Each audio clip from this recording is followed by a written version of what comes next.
الحمد لله رب العالمين والعاقبة للمتقين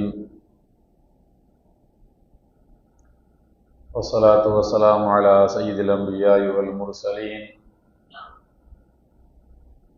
وعلى آله وصحبه أجمعين. أعوذ بالله من الشيطان الرجيم. ألا يسجدوا لله الذي يخرج الخبأ في السماوات والأرض ويعلم ما تسرون وما تعلنون. فقال رسول الله صلى الله عليه وسلم: إنما ينصر الله لهذه الأمة بضعيفها بدعوتهم وصلاتهم وإخلاصهم. صدق الله العظيم وصدق رسوله النبي الكريم. கண்ணியத்திற்குரிய பெரியோர்களே,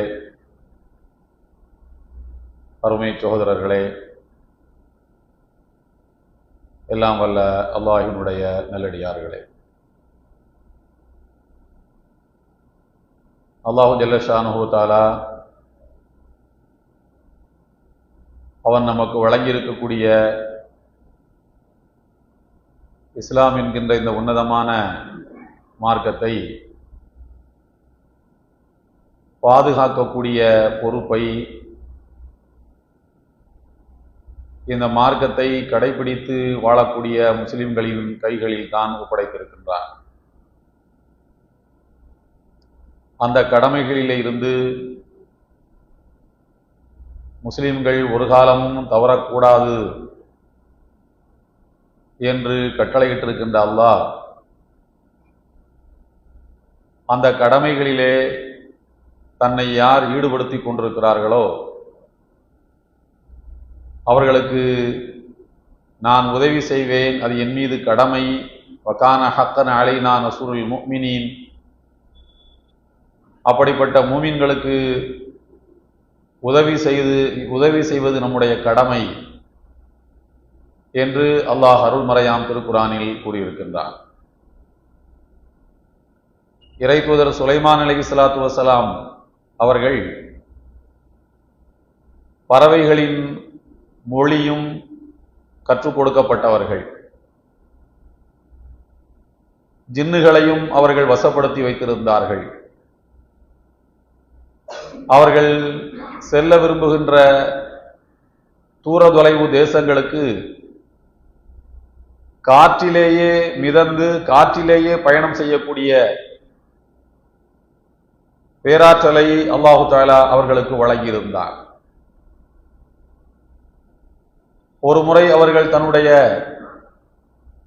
இராணுவத்தை வழிநடத்தி கொண்டு செல்லக்கூடிய வேளையில்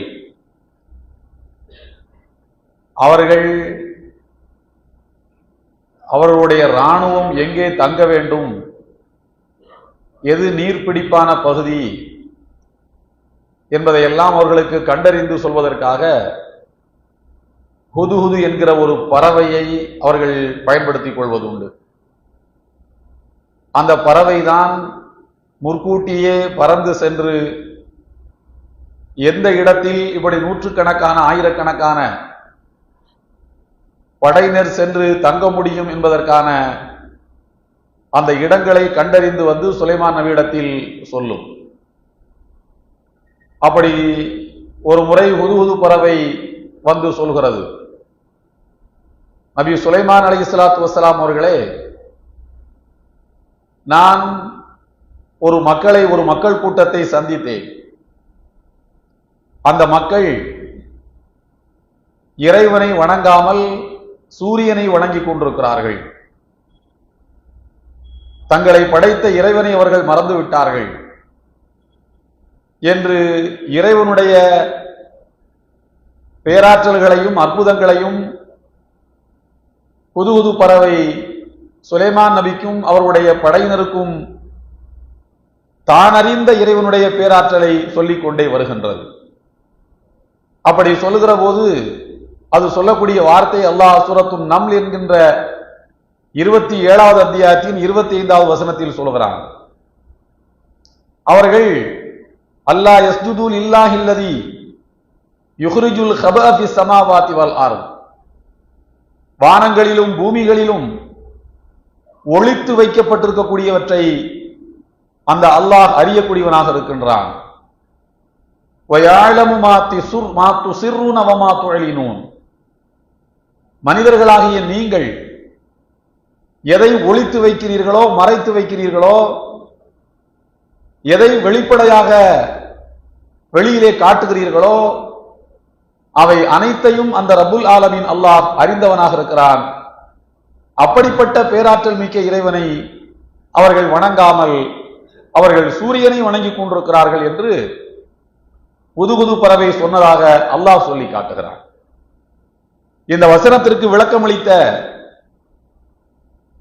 அப்துல்லா பின் அப்பாஸ் ரலியல்லாஹு தஆலா அன்ஹு, நபித்தோழர்களில் திருக்குரானுக்கு விளக்கம் சொல்வதில் முதன்மையானவர் என்று நபித்தோழர்களாலேயே அங்கீகாரம் பெற்றிருக்கக்கூடிய அப்துல்லா பின் அப்பாஸ் ரலியல்லாஹு தஆலா அன்ஹு அவர்கள் கூறுகிறார்கள், அந்த ஹுதுஹுது பறவை இறைவனுடைய பேராற்றலை சொல்கின்ற போது அது பயன்படுத்தக்கூடிய சொற்களை நீங்கள் பாருங்கள். ஒருவன் பறவையை பிடிக்க வேண்டுமானால் என்ன செய்வான்? கீழே பொறிகளை வைத்திருப்பான். பறவைகள் அந்த இடத்திலே வந்து உட்கார்ந்தால் அதன் கால்கள் சிக்கிக் கொள்ளக்கூடிய அளவில் அவன் வலைகளை விரித்து அதை பொறியாக பயன்படுத்தி அந்த பறவைகளை பிடிக்க முற்படுவான். அப்படி அவன் பறவைகளை பிடிப்பதற்கு பொறி வைக்கின்ற போது அந்த பொறிகளை பறவைகள் பார்த்துவிடக் கூடாது என்பதற்காக மேலே தானியங்களை தூவி அந்த பொறிகளை மறைப்பான். பறவைகள் வந்து தானியங்கள் தான் என்று கருதி கொண்டு அதை எடுக்க முற்படுகின்ற வேளையில் அந்த பொறிகளிலே சிக்கிக் கொள்ளும். அதைத்தான் அந்த பறவை சொல்கிறது. அந்த இறைவனுடைய பேராற்றல் எப்படிப்பட்டதென்றால், அவன் யுஹ்ரிஜுல் கபஅ ஃபிஸ் ஸமாவாதி வல் அர்த், பூமியில் மாத்திரமல்ல வானங்களில் ஏதேனும் பொறிகள் மறைத்து வைக்கப்பட்டிருக்குமானால் அந்த பொறிகளை எங்களுடைய கண்களுக்கு காட்டுகின்றவன் அவன்தான் என்று அந்த பறவை தான் அனுபவித்துக் கொண்டிருக்கக்கூடிய இறைவனுடைய பாக்கியம் ஒன்றை எடுத்து சொல்கிறது.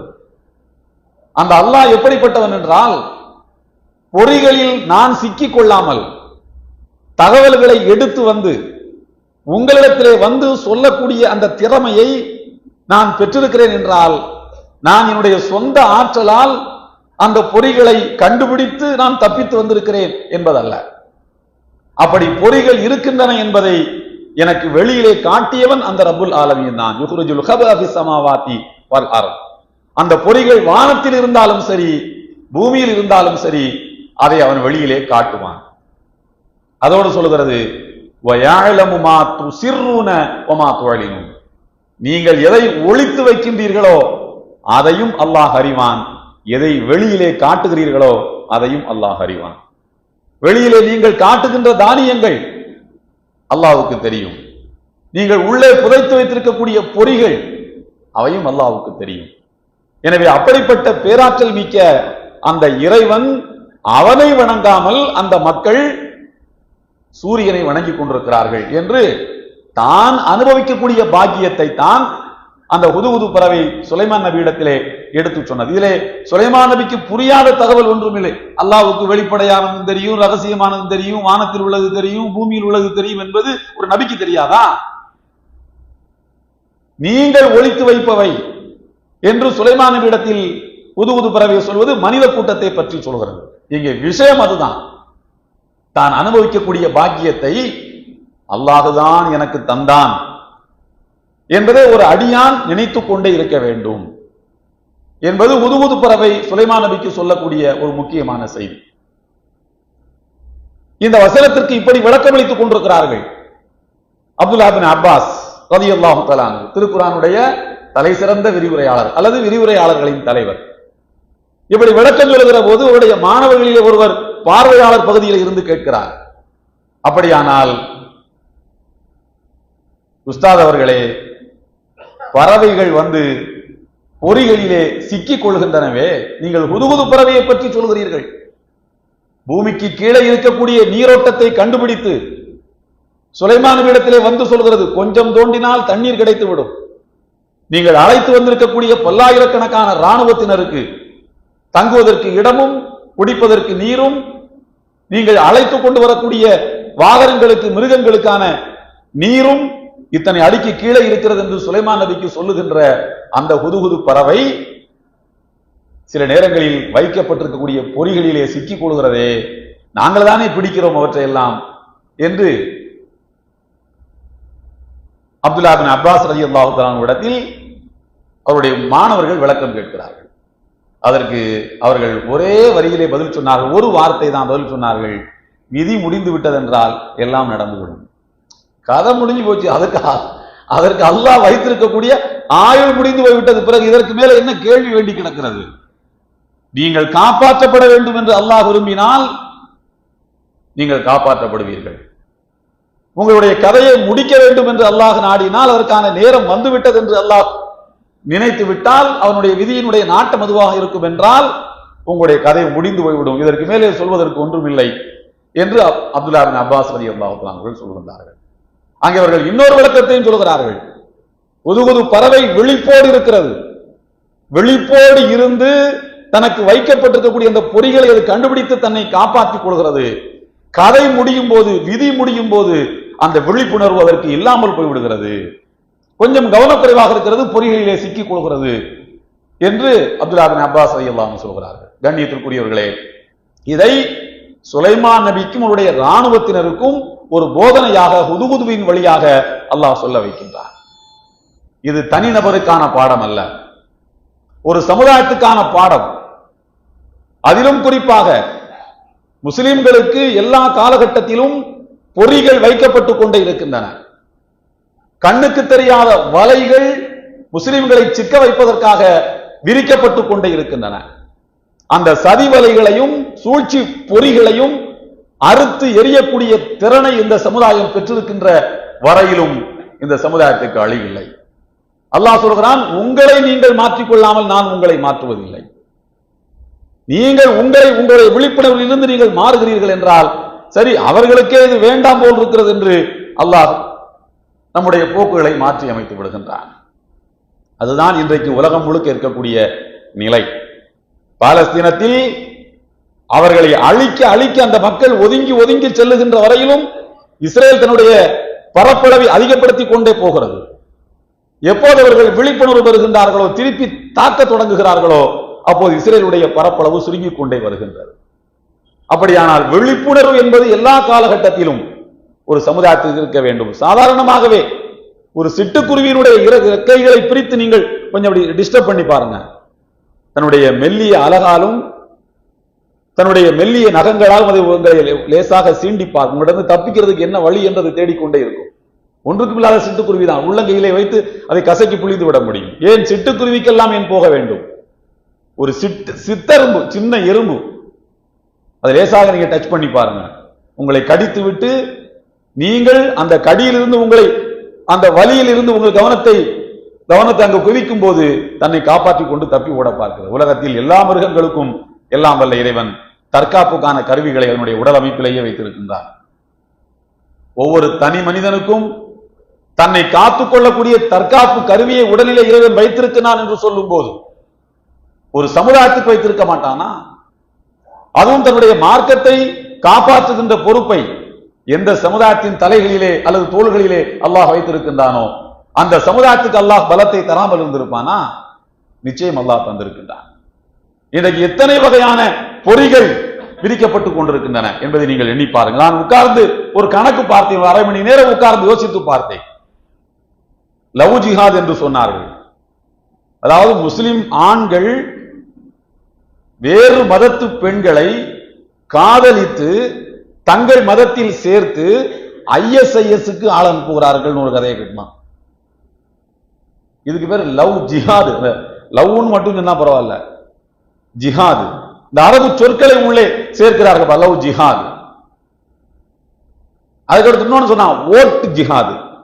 முஸ்லிம்கள் எல்லாம் மொத்தமாக வாக்களித்து தங்களுக்கு சாதகமான ஒரு அரசை தங்களுக்கு தேவைப்படக்கூடிய மாநிலங்கள் நிறுவிக் கொள்கிறார்கள். எதை சொல்றான்? தமிழ்நாட்டை சொல்றான். இது ஓட் ஜிஹாது. அவர்கள் செஞ்சா அது ஓட் யுத்தம் எல்லாம் கிடையாது. நம்ம செஞ்சா மட்டும்தான் அது ஓட் ஜிஹாது. அதே போல லேண்ட் ஜிஹாது. முஸ்லீம்கள் எல்லாம் லேண்டுகளை அதிகமா இந்தியாவில் வாங்கி கொண்டே போகிறார்கள். எங்க பார்த்தாலும் இந்த பில்டிங் முஸ்லீம் இது, இந்த பில்டிங் முஸ்லீம் இது. இப்ப லேண்ட் ஜிஹாத் என்று சொன்னார்கள். இப்படி கிட்டத்தட்ட நான் உட்கார்ந்து கணக்கு பார்த்ததிலே யூபிஎஸ்சி ஜிஹாத் ஒரு ஜிஹாத் சொன்னான்.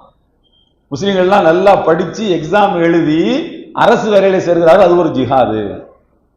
நமக்கு தான் தெரியும் 3% ஃபில் பண்றதுக்கு எங்க ஆள் இல்ல. ஆள் இருந்தாலும் சேர்க்கிறது இல்ல.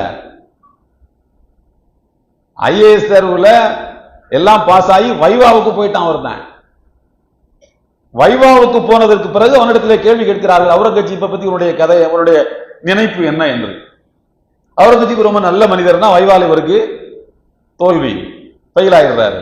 அவுரங்கசீப் ஆக மோசமானவர், இந்து மதத்தை அழித்தவர் என்று சொன்னால், ஆனால் அவரைத்தான் சேவியர் ஆஃப் இந்துயிசம் என்று சொல்கிறார்கள். இந்து மதத்தை காப்பாற்றினவர் அழிவுல இருந்து. ஆனால் இவர் எப்படி சொல்ல வேண்டும் என்றால் அவர் மோசமானவர் என்று சொல்ல வேண்டும். இது ஆனால் இதற்கு பேர் யூபிஎஸ்சி ஜிஹாது. கஷ்டப்பட்டவன் சேர்ந்துட்டா யூபிஎஸ்சி ஜிஹாது. புர்கா ஜிஹாது. இப்ப கடைசியா ஒண்ணு சொல்லியிருக்கான், வக்ஃபு ஜிஹாது. பார்க்கிற இடத்தை எல்லாம் எப்படி இவர்கள் பொய்களை பரப்புகிறார்கள் பாருங்கள். பார்க்கிற இடத்தை எல்லாம் ஏதாவது ஒரு இடம் காலியா இருந்துச்சுன்னா அந்த இடத்துல போய் 4 பாய்மார்கள் போய் ஒரு ஃபாத்திஹா ஓதி இது வக்ஃபு இடம்னு சொல்லிட்டு வந்துருவாங்களாம். சொல்லிட்டு வந்தா அது வக்ஃபாக கருதப்படும். இதை எதிர்த்து எந்த நீதிமன்றத்துக்கும் போக முடியாது. இவ்வளவு துணிச்சலாக உட்கார்ந்து காணொலியிலே வீடியோக்கள் உட்கார்ந்து பேசிக் கொண்டிருக்கிறார்கள். எவ்வளவு பெரிய பச்சை பொய் பாருங்க. அது நீதிமன்றத்துக்கே போக முடியாது. ஃபாத்திஹா ஓதிட்டா அது வக்ஃப் ஆயிடும். இப்படி கதைகளை கேட்டுக்கிறார். கேட்கிறவனுக்கு என்ன தோணும்? ஒரு நிமிடம் யோசித்து பாருங்கள். அதுலயும் ஒரு பாண்டேன்னு ஒருத்தர் இருக்கிறார். அவர் பேசுறாரு, அல்லாஹ் தான் பாதுகாக்கணும், இப்படி இப்படி எல்லாம் பேச முடியுதுன்னு.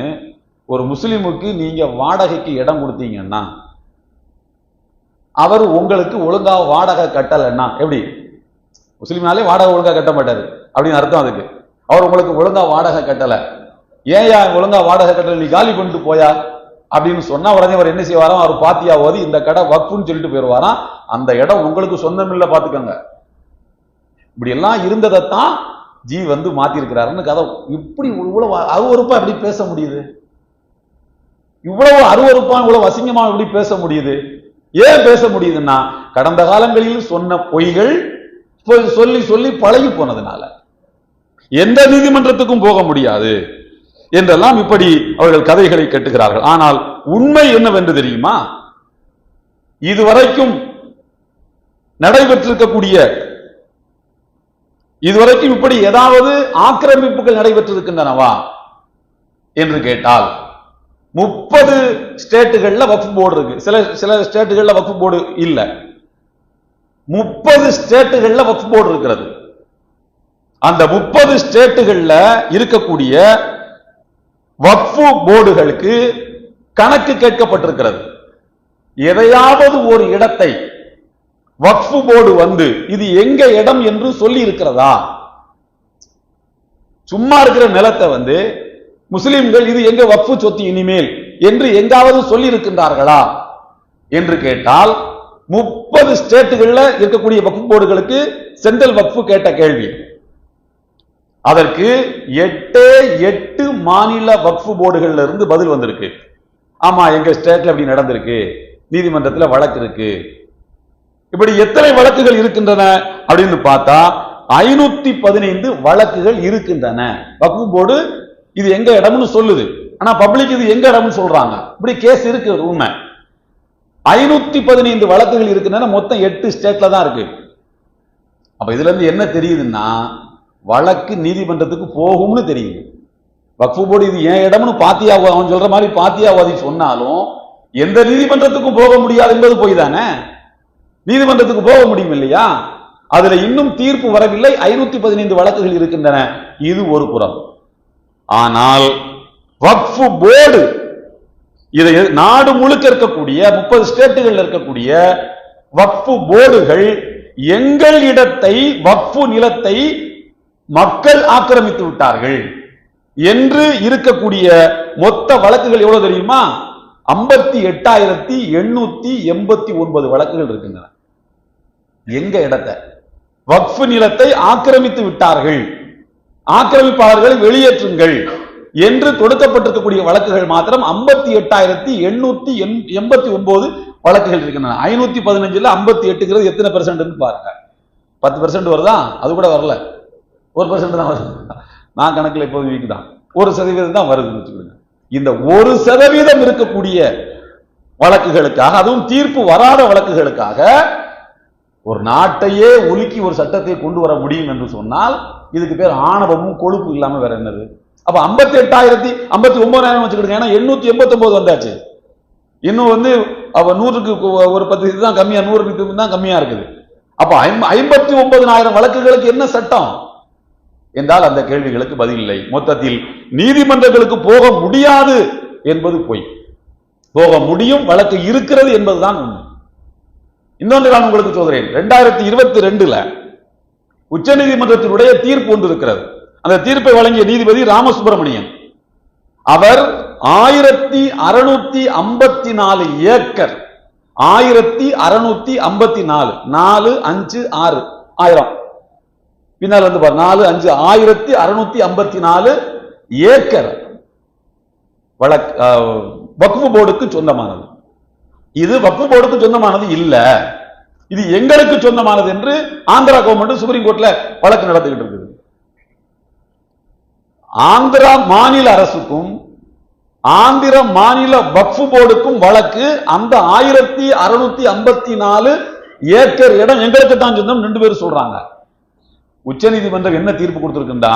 அது வக்ஃபு போர்டுக்கு உள்ளது இல்ல, அது கவர்மெண்ட் லேண்ட் தான் என்று சொல்லி இருக்கிறது. அப்படியானால் இந்த பாத்தியாவதி சொத்தை ஆட்டை போடுறதுங்கிற ஒரு கதையை கிரவுண்ட்ல சுத்த விட்டுருக்காங்களா? எவ்வளவு பெரிய அயோக்கியத்தனம் பார்த்தீர்களா? இதன் மூலமாக முஸ்லிம்கள் ஒரு பெரிய லேண்ட் ஜிஹாது செய்கிறார்கள், ஒரு மிகப்பெரிய வக்ஃபின் வழியாக ஒரு ஜிஹாதை செய்து கொண்டிருக்கிறார்கள் என்கிற ஒரு கதையை கட்டி கொண்டிருக்கின்றார்கள். அதே போல இன்னொரு பெரிய கொடுமை என்னவென்று பாருங்கள். இந்த கொடுமை தான் பெரிய கொடுமை. என்னண்டா, லிமிடேஷன் ஆக்ட் உங்களுக்கு தெரியும் எல்லாருக்குமே. ஒரு பொதுவான இடம், எனக்கு சொந்தமான இடம், ஒரு பேச்சுக்கு சொல்றேன், எனக்கு ஒரு 500 ஏக்கர் இடம் இருக்குன்னு வச்சுக்குவோம். அவுட் சிட்டியில் எங்கேயும் இருக்குது. எங்க பாப்பா எனக்கு கொடுத்து மாரி சுகத்துல வந்திருக்கணும், அது எனக்கு அப்படி ஒரு இடம் இருக்கிறதே தெரியாம இருந்திருக்கு. யாரோ ஒருத்த வந்து உட்கார்ந்து இருக்கிறான், கொட்டகையை போட்டான், எல்லாம் பண்ணிட்டான், ஏதோ ஒரு வரி தான். இப்ப யார் வேணாலும் 50 ரூபா 20 ரூபா வரியை கட்டுறானே, வரியை கட்டி உட்கார்ந்துட்டு இருக்கிறான். திடீர்னு எனக்கு தெரியுது எனக்கு சொந்தமான இடம் என்று. நான் நீதிமன்றத்துக்கு போனால் அவன் வரி கட்டின ரசீதை கொண்டு வந்து காட்டினாம்னா, 12 வருஷம் நீ இருந்துட்டியா, அது உனக்கு சொந்தம். அனுபவ பாத்தியது, அனுபவ பாத்தியதன் அடிப்படையில் அது உனக்கு சொந்தம். இதுதான் லிமிடேஷன் ஆக்ட்னு சொல்றது. வக்ஃபை பொறுத்த வரைக்கும் அப்படி கிடையாது. ஏனென்றால் வக்ஃபு எந்த நோக்கத்துக்காக ஒருவர் செய்திருக்கிறார் அந்த நோக்கத்தை நிறைவேற்ற வேண்டும் என்பதால் வக்ஃபுக்கு இது பொருந்தாது. ஆனால் இப்போது என்னவென்றால், அது வக்ஃபு நிலமாக இருந்தாலும் சரி, ஒருவர் அதுல குடிசையை போட்டு உட்கார்ந்து இருந்தா, அம்மா எல்லாம் வீடு கட்டிட்டார்ல வக்ஃபு லேண்ட்ல, இப்ப அவரை காப்பாத்தி ஆகணும், அவரை காலி பண்ண சொல்ல முடியாது. அதனால சட்டம் எப்படி வருகிறது என்றால், இந்த மாதிரி காலி இடங்கள்ல யாராவது ஆக்கிரமித்து வீடுகளை கட்டி ரசீதை போட்டிருந்தாம்னா 12 வருடத்துக்கு மேல் அவர் இருந்து விட்டால் அந்த இடம் அவருக்கு சொந்தம். வக்ஃபு இடம் நம்ம கையை விட்டு போகுது. இதைத்தான் அவங்க சொல்றாங்க, வக்ஃபை ஸ்ட்ரென்தன் பண்றதுக்கு தான் அந்த சட்டத்தை நாங்க கொண்டு வரது தான் ஸ்ட்ரென்தன் பண்ண போறாங்க. ஆனால் இதுக்கு நேர் மாறாக ஒரு பள்ளிவாசல் கட்டப்பட்ட இடம் இருக்கிறது. நான் பள்ளிவாசலை பத்தி சொல்லல, இந்த ஸ்ட்ரக்சரை சொல்லல, அந்த லேண்ட். பள்ளிவாசல் எதற்கு மேல் கட்டப்பட்டிருக்கிறதோ அந்த லேண்ட் இருக்கு பாருங்க, இடம். அந்த இடம் உங்க வக்ஃபு தான் என்பதற்கு உங்களுடைய அனுபவ பாத்தியதை மட்டும் போதாது, அதுக்கு நீங்க டாக்குமெண்ட் வச்சிருக்கணும். பள்ளிவாசல் என்று வருகின்ற போது, பொதுமக்கள் பயன்படுத்துகின்ற இடம் என்று வருகின்ற போது அதற்கு டாக்குமெண்ட் இருக்க வேண்டும். ஆனால் அங்கே அனுபவிக்கக்கூடியவனுக்கு நிலத்தை சொந்தமாக்குவோம், இங்கே அனுபவித்தால் மட்டும் போதாது, உங்களுக்கு டாக்குமெண்ட் வேணும். அதையும் 1 வருஷத்துக்குள்ள எங்கள்கிட்ட கொண்டு வந்து காட்டணும். அல்ல நாங்க கேட்கிற மாதிரியான டாக்குமெண்ட் வேணும். டாக்குமெண்ட் என்பது எப்போ வந்தது? வெள்ளக்காரன் கொண்டு வந்தது. அதுக்கு முன்னால செப்பு பட்டயத்தில் ஆணி வச்சு அப்படி அழுத்தி எழுதுவாங்க மன்னர்கள். மன்னர் ராணி மங்கம்மாலாம் அப்படித்தான் கொடுத்துருக்காங்க. இல்ல இன்னொன்னு, இந்த ராணி மங்கம்மா இந்த மாதிரியான நான் முஸ்லிம்ஸ் ராணிகளும் ராஜாக்களும் இருந்திருக்காங்க பாருங்க. அவங்க படைகள்ல நிறைய முஸ்லீம்கள் இருந்திருக்காங்க. அப்பெல்லாம் இந்த மத பேதங்கள் எல்லாம் கிடையாது. எல்லாரும் ஒத்துமையா தாய் பிள்ளையா ஒரு தாய் வெற்று பிள்ளைகளா தான் இருப்பாங்க. அந்த மாதிரி ராணி மங்கம்மா, தஞ்சாவூர் ராஜா, இவர் இந்த மாதிரி ஆட்கள் எல்லாம் பல்லாயிரக்கணக்கான ஏக்கர் நிலங்களை அல்லது பல நூற்றுக்கணக்கான ஏக்கர் நிலங்களை முஸ்லிம்களுக்கு, பள்ளிவாசல்களுக்கு, மதரசாவுக்கு வழங்கி இருக்கின்றார்கள். அதையெல்லாம் கண்டுபிடிச்சு அது வக்ஃபு நிலங்கள் என்று நாம் நிரூபிக்க போனால் நான் முஸ்லிம் தந்தது செல்லாது. நான் எதுக்கு இது நான் முஸ்லிம் ஏன் கொடுக்க கூடாது? நான் முஸ்லிம் தந்தா ஏன் செல்லாது? ராஜாக்கள் கொடுத்ததை கட் பண்றதுக்கு. இன்னொரு மிகப்பெரிய பொய்யை சொல்லிக் கொண்டிருக்கிறார்கள். 800 ஆண்டுகள் முஸ்லிம்கள் இந்தியாவில் ஆட்சி நடத்தினாங்க. அந்த மன்னர் ஷாஜகான், அக்பரு, பாபரு, அவுரங்கஜீபு, இப்படி எல்லாம் வரிசையாக மன்னர்கள் வந்தார்கள். அவங்களெல்லாம் அரசாங்கத்தினுடைய நிலத்தை வக்ஃப்னு முஸ்லிம்களுக்கு அள்ளி அள்ளி கொடுத்துட்டாங்க. அது அரசாங்க இடம். ராஜா கொடுத்தா யாரு இடம்? அரசாங்க இடம் தானே. அரசு யாருக்கு சொந்தம்? அரசு சொத்து யாருக்கு சொந்தம்? பப்ளிக் சொத்து தானே. அப்ப எங்களுக்கெல்லாம் சொந்தமான சொத்துக்களை தூக்கி பாய்மார்களுக்கு அவங்க ராஜாக்கள் கொடுத்து விட்டார்கள். அதைத்தான் நாங்கள் மீட்க போகிறோம். அதைத்தான் எங்க ஜி மீட்க போறாரு. ஆனால் உண்மை என்ன தெரியுமா சகோதரர்களே? எந்த ராஜாவும் கொடுத்திருக்கக்கூடிய இது போன்ற வக்ஃபு என்பதும் அறக்கொடைகள் என்பதும் தானங்கள் என்பதும் இவை எல்லாமே அந்தந்த பகுதியிலே வாழக்கூடிய மக்களின் சதவீதத்துக்கு ஏற்பத்தான் கொடுத்திருக்கிறார்கள். முஸ்லீம்கள் 2% தான், அவனுக்கு அவ்வளவுதான் கொடுத்துருக்காங்க. நான் முஸ்லீம் 70% தான், அவனுக்கு அப்படி கொடுத்துருக்காங்க. இதுதான் உண்மை. ஏன் இங்க நம்ம பக்கத்துல இருக்கு பாருங்க இந்த குளம், என்ன சொல்றது, கபாலீஸ்வரர் கோயில் குளம். இந்த கபாலீஸ்வரர் கோயில் இருக்கிற இடம், அந்த குளம் யார் கொடுத்தது? நவாபு கொடுத்தது. ஏன் நவாபு கொடுக்கிறாரு? நவாபு ஆட்சியாளர். குடிமக்களுடைய நலனுக்காக அவர்கள் அந்த பகுதியில் இருக்கிறாங்க, கேட்டா கொடுத்ததான் செய்வார். காசி விஸ்வநாதர் கோயில் என்பதே அவுரங்கஜீப் கொடுத்ததுதான். ஏன் அவர் தூக்கி கொடுக்கிறாரு? PN பாண்டேன்னு சொல்லி ஒரு கவர்னர் இருந்தார் ஒரிசால, அலகாபாத்தை சார்ந்தவர். அவர் எழுதியிருக்கக்கூடிய புத்தகம் ஒன்று, Muslim Indian Islamic culture in India அல்லது முஸ்லிம் கல்ச்சர் இன் இந்தியா, ஒரு புத்தகம். அந்த புத்தகத்தில் அவர் சொல்றாரு, அவுரங்கஜீபு கொடுத்த செப்பு பட்டயங்களை எடுத்துக்கொண்டு சில இந்து குடும்பங்களிடத்திலே வந்தார்கள். இது எங்களுக்கு தந்தது அவுரங்கஜீப் தந்ததுன்னு சொன்னாங்க. ஐயையோ, நாம படிச்ச அவுரங்கஜீப் ரொம்ப கொடூரமானவராச்சு, அவர் கண்டிப்பா கொடுத்திருக்க வாய்ப்பே கிடையாது, இவன் போலியா என்னத்தையே ஒண்ணு எழுதி கொண்டு வந்திருக்கிறான்னு நினைச்சேன். கடைசியில பார்த்தா உண்மையில அது அவுரங்கஜீப் கொடுத்ததுதான் என்று சொல்லிவிட்டு திப்பு சுல்தான் கொடுத்த மானியங்கள் எல்லாம் பெரிய பட்டியலே போடுகிறார் அவருடைய அந்த நூல்ல. ஆனா இப்ப எப்படி கதையை கட்டுகிறார்கள் என்றால், முஸ்லீம் ராஜாக்கள் முஸ்லீம்களுக்கு அள்ளி கொடுத்துட்டாங்க, அதெல்லாம் எங்களுக்கு திரும்ப வேண்டும். இப்படி திரும்ப திரும்ப மாறி மாறி பல்வேறு வகையான பொய்களை சொல்லி சொல்லி முஸ்லிம் அல்லாத மக்களிடத்தில் இஸ்லாத்தின் மீதும் முஸ்லிம்கள் மீதும் வக்ஃபு நிலங்களின் மீதும் ஒரு வெறுப்பையும் பொறாமை உணர்வையும் ஏற்படுத்துவதுதான் இவருடைய நோக்கம். திரிணாமுல் காங்கிரஸை சார்ந்த ஒரு MP ஒரு டிட்டு போட்டிருக்காரு. நான் கூட அதை எடுத்து முகநூல்ல போட்டிருக்கேன். நாங்கள் அதிகாலை 3 மணி வரைக்கும் பாராளுமன்றத்தில் காத்திருந்தோம். ஒரு MP, ராஜ்யசபா MP 3 மணி வரைக்கும் காத்திருந்தோம். இவங்க ஓட்டுக்கு விட்டுருவான், எதிர்த்து ஓட்டு போட்டுடலாம், வேணும்னே லேட் பண்ணிட்டே இருக்கான், நாங்கெல்லாம் தூங்க போகட்டும், முடியாதுன்னு நாங்க பல்ல கடிச்சிட்டு உட்கார்ந்துட்டு இருக்கோம். ஒவ்வொரு விவாதத்திலும் 8 மணி நேரம் விவாதம் நடந்துச்சு. மேல் சபையில மட்டும் 8 மணி நேர விவாதத்திலும் அவர்கள் திரும்ப திரும்ப என்ன சொன்னார்கள் என்றால், முஸ்லிம்களுடைய வெல்ஃபேருக்காகவும் வக்ஃபை ஸ்ட்ரென்தன் பண்றதுக்காக வேண்டிதான் இந்த சட்டங்களை கொண்டு வர்றோம்னு திரும்ப திரும்ப சொல்லிக் கொண்டே இருந்தார்கள். இதை நீங்கள் பார்க்க சொல்ற, இதை நீங்க பார்த்திருக்கலாம், டிவில எல்லாம் நீங்க பார்த்திருக்க வாய்ப்பு உண்டு. அப்ப அவர் சொல்றாரு, அப்ப கூட உங்களுக்கு தோணி இருக்கும், இவ்வளவு நல்ல ஆட்களா இருக்கானுங்கள, முஸ்லிம்களுக்காக ஒரு சட்டத்தை கொண்டு வர்றான், எதுக்கு இந்த திரிணாமுல் திமுக எல்லாம் எது எதிர்த்து கிடக்குறான்னு உங்களுக்கு கூட தோணி இருக்கும். அவர் சொல்றாரு, உங்களுக்கு கூட தோணி இருக்கும், ஆனா ஓட்டெடுப்புக்கு விட்ட உடனே அந்த மசோதா பாஸ் ஆயிடுச்சு, ஜெயிச்சிருச்சு. ஜெயிச்ச உடனே என்ன சொன்னாங்க தெரியுமா? ஜெய் ஸ்ரீராம்னு சொன்னான். ஆனா அவன் என்ன சொல்லியிருக்கணும்? முஸ்லிம்களுக்காக ஒரு சட்டத்தை கொண்டு வந்து இவங்கெல்லாம் அதை எதிர்த்து இதெல்லாம் தாண்டி முஸ்லிம்களுக்கு ஒரு நன்மையை செஞ்சுட்டோம்னா அல்லாஹ் அக்பர் சொல்லியிருக்கணும்ல. அவன் என்ன சொன்னான்?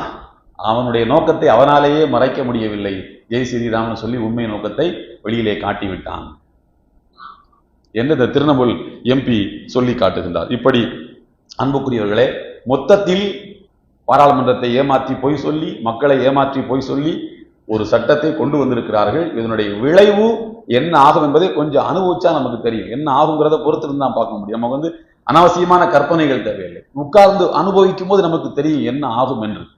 மொத்தத்தில் சுருக்கமாக சொன்னால், இந்த சட்டம் முஸ்லிம்களை வேட்டையாடுவதற்காக வேண்டி கொண்டு வரப்பட்டிருக்கக்கூடிய ஒரு சட்ட படையெடுப்பு. ஆயுதங்களால் படையெடுப்பார்கள் சில ராஜாக்கள். படையெடுத்து வருகின்ற போது ஆயுதங்களோடு வருவார்கள், ராணுவ பலத்தோடு வருவார்கள். ஆனால் இந்த சட்டம் முஸ்லிம்களையும் அவருடைய சொத்துக்களையும் அவருடைய கலாச்சாரத்தையும் அவருடைய பண்பாட்டையும் வழிபாட்டு தலங்களையும் மதரசாக்களையும் இஸ்லாமிய சின்னங்களையும் அழிப்பதற்காக வேண்டி கொண்டு வரப்பட்டிருக்கக்கூடிய ஒரு சட்ட படையெடுப்பு. வேட்டையாடுவதற்காக வேண்டி கொண்டு வரப்பட்டிருக்கக்கூடிய ஒரு சட்ட படையெடுப்பு. அதுல எந்த சந்தேகமும் கிடையாது. இந்த சட்டத்தை முழு மூச்சோடு எதிர்க்கவில்லை என்று சொன்னால் என்ன ஆகும் என்பது அல்லாஹ்வுக்கு தான் தெரியும். ஆகையினால் பாராளுமன்றத்துக்கு உள்ள சண்டை போட்டாங்க, வெளியில் இதற்குரிய எதிர்ப்பை தீர்க்கமாக காட்ட வேண்டிய ஒரு காலகட்டத்தில் நாம் இருக்கிறோம். சர்வதேச உலகம் உற்று கவனிக்கக்கூடிய அளவுக்கு இந்த எதிர்ப்புகள் இருக்க வேண்டும். இல்லை என்றால் இந்திய முஸ்லீம்கள் இந்த சட்டத்தை ஏற்றுக்கொண்டு விட்டார்கள், இவன் ஃபாரின்ல கலவிடுவான் போயிட்டு. ஆகையினால் எனக்கு நீங்க எல்லாரும் செலவைக்கணும், துபாயில செலவைக்கணும், சவுதி அரேபியால எனக்கு செலவைக்கணும். நான் எப்படிப்பட்டவன் தெரியுமா? முஸ்லிம் பெண்களுக்கு நான் ஹஜ்ஜுக்கு தனியா போறதுக்கு நான் தான் உரிமை வாங்கி கொடுத்தேன். என்ன இப்படிப்பட்ட பொய்யை சொல்ல முடியுமா ஒரு மனுஷனால சொல்ல முடியாது. எனவே சவுதியில எனக்கு செலவைக்கணும், துபாய் அந்த முட்டாளங்களும் செலவு வைப்பான். தலையில ஒரு துண்டை போட்டு வந்து செலவை வச்சு நீயே வந்து திறந்து வையான்னு சொல்லுவான். நாம் ஃபாரினை நம்பி இல்லை, ஃபாரின் ராஜாக்களை நம்பி இல்லை, நம்முடைய சொந்த பலம் தான். சுதந்திரத்திலையும் அப்படித்தான், சுதந்திரத்துக்கு பிறகும் அப்படித்தான். ஆகையினால் நேரமாகிவிட்டது. அந்த உணர்வோடு இந்த சட்டத்தை முழு மூச்சோடு இந்த சமுதாயம் எதிர்க்கிறது என்பதை ஒன்றிய அரசுக்கு தெரிவிக்கக்கூடிய வகையில் தமிழ்நாடு ஜமாத்துல் உலமா சபை வரக்கூடிய ஞாயிற்றுக்கிழமை மாலை 5 மணிக்கு தமிழ்நாடு முழுக்க எல்லா மாவட்டங்களிலும் மாவட்ட தலைநகரங்களில் கண்டன பொதுக்கூட்டங்களை நடத்தவிருக்கின்றது. அந்த கண்டன பொதுக்கூட்டங்களில் பல சிந்தனையாளர்களும் பாராளுமன்ற உறுப்பினர்களும் பேசுகின்றார்கள். சென்னையிலும் எழும்பூர் ராஜரத்னம் ஸ்டேடியத்தில் அதற்கான ஏற்பாடுகள் செய்யப்பட்டிருக்கின்றன. நான் இன்ஷா அல்லாஹ் திருநெல்வேலியை பங்கேற்கிறேன். எங்களுடைய ஜமாத்துல் உலமா சபையினுடைய மாநில நிர்வாகிகள் பலரும் பல்வேறு பகுதிகளில் தமிழ்நாடு முழுக்க பங்கேற்கின்றார்கள். இங்கிருந்து ஒரு பெரிய எழுச்சி புறப்படுகின்ற எழுச்சி அந்த சட்டத்தை மாற்றக்கூடிய வகையில் இருக்க வேண்டும். வடநாட்டிலையும் பெரிய அளவிலே கண்டன பொதுக்கூட்டங்கள் ஆர்ப்பாட்டங்கள் நடைபெற்றுக் கொண்டிருக்கின்றன. அங்க இருக்கக்கூடிய அறிஞர்களும் அங்க இருக்கக்கூடிய முஸ்லிம் பர்சனல் லா போர்டு மாதிரி ஜமியத்திய உலமா இது போன்ற அமைப்புகள் எல்லாம் தமிழ்நாடு எங்களுக்கு வழிகாட்டுங்கள் என்று சொல்கிறார்கள். ஏங்க அப்படி சொல்றீங்க, நீங்க அங்க ரொம்ப வெயிட்டா இருக்கீங்க, நாங்க கம்மியா தானங்க இருக்கோம் என்று சொன்னால் 7% நீங்கள் இருந்தாலும் ஒரு அரசாங்கத்தை உங்களால் பேச வைக்க முடிகிறது, ஒரு சட்டமன்றத்தில் ஒரு கண்டன தீர்மானம் போட வைக்க முடிகிறது. உங்க 39 பேர் அங்க ஆடிட்டான் பாராளுமன்றத்தில், எங்க ஆட்கள் மௌனமா உட்கார்ந்துகிட்டு இருக்கான், எங்க ஆட்களால் ஃபைட் பண்ண முடியல. அந்த வழிமுறையை அந்த சூத்திரத்தை எங்களுக்கு நீங்க சொல்லிக் கொடுங்க, நீங்க எங்களுக்கு வழிகாட்டுங்கள் என்று கேட்டுக்கொள்கிறார்கள். அவ்வளவு நம்பிக்கை வைத்திருக்கிறார்கள் தமிழ்நாட்டின் மீது.